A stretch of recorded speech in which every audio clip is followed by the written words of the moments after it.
Quant au ministre des Finances, il a commenté ensuite pour les journalistes son entretien avec M. Malter. L'objet de cet entretien, c'était à la suite d'ailleurs d'un échange de correspondance que nous avions eu de prendre position sur certains problèmes intéressant les cadres. Il y a d'abord ce qui inquiète traditionnellement les cadres en France et sur lesquels il est important qu'ils se sentent rassurés.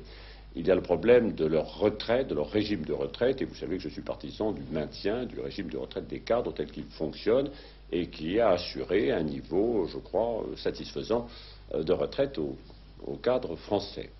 Un deuxième sujet qui les préoccupe, c'est leur situation fiscale. Et j'ai rappelé à cet égard quelle avait été ma politique, qui était d'élargir les tranches du barème de l'impôt sur le revenu pour éviter que la hausse des prix n'entraîne un prélèvement supplémentaire au titre de l'impôt direct. Et j'ai rappelé également, ce qui est très important, que je suis très attaché au maintien du système du quotient familial.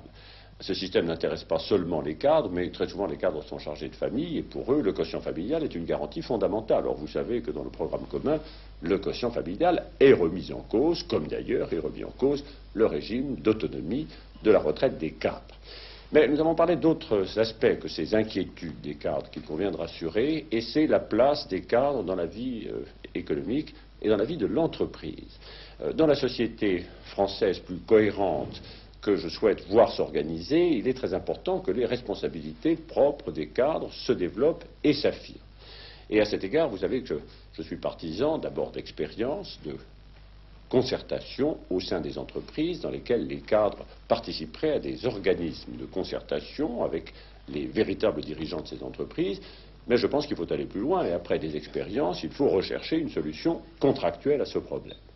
Et je souhaite que les employeurs et les organisations représentatives des cadres puissent mettre sur pied un accord prévoyant l'institutionnalisation de cette concertation des cadres au sein de l'entreprise. Il se posera à ce moment-là la question de savoir si la loi elle-même devra sanctionner, c'est-à-dire entériner une telle organisation.